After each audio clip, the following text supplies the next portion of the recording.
Alright, let's dive into something that's been sitting in the shadows for way too long. The Life and Times of Judge Roy Bean. If you've never heard of it, don't worry, you're not alone.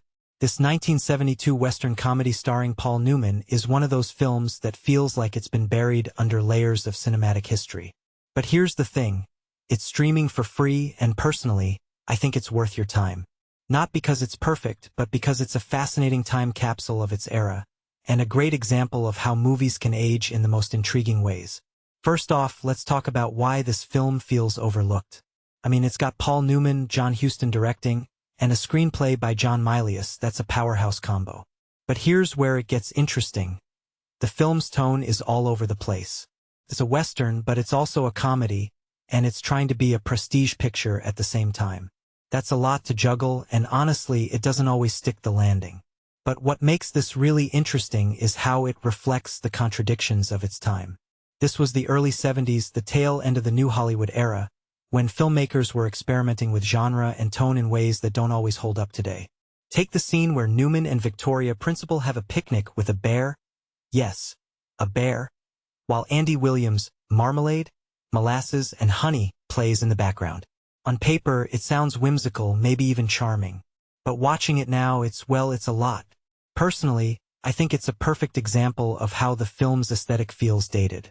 It's trying so hard to recapture the magic of something like Butch Cassidy and the Sundance Kid, but it ends up feeling like a parody.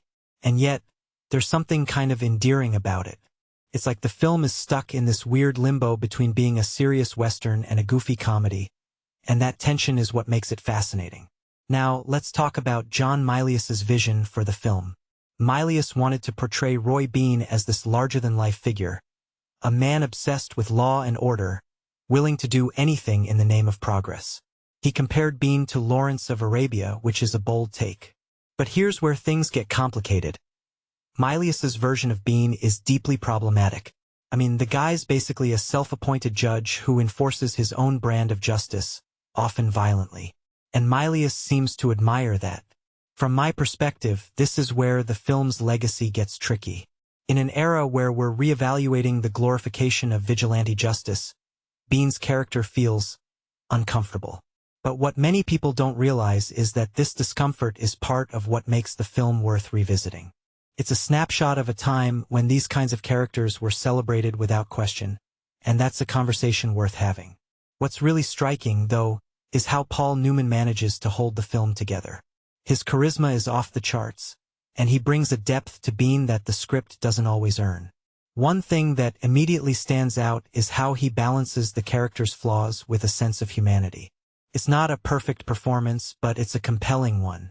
And honestly, I think that's why the film still works today. Newman's presence is so magnetic that it elevates the material. If you take a step back and think about it, that's the mark of a true movie star. But here's the bigger question. Why isn't this film talked about more? I think part of it is that it doesn't fit neatly into any one category. It's not a classic Western, it's not a straight comedy, and it's not a serious drama. It's all of those things and none of them at the same time. And in a world where we love to label and categorize, that ambiguity might be its biggest flaw. But personally, I think that's also what makes it worth revisiting. It's a film that refuses to be pinned down, and in that way it feels ahead of its time. So, should you watch The Life and Times of Judge Roy Bean? In my opinion, absolutely. It's not a perfect film, but it's a fascinating one. It's a reminder of how movies can age in unexpected ways, and how even flawed works can offer something valuable. What this really suggests is that sometimes the most interesting films are the ones that don't quite fit the mold. And if that's not a reason to give it a chance, I don't know what is. So what do you think? Is this a film worth rediscovering? Or is it better left in the past? Let me know in the comments. I'd love to hear your thoughts.